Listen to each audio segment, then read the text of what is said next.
Приехали в пансионат. Родник, сейчас он называется, Новопшасово, а по старинке дом пожилых людей или дом престарелых. С ребятами убирать листву.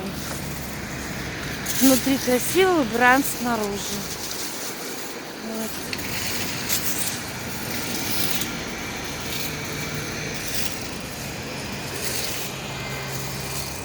Скажем так. В основном первый курс, ребята. Что-то я засыпаю с утра.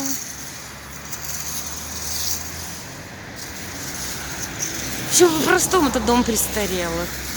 У нас в Минске, очень красивый, большой, 400 человек.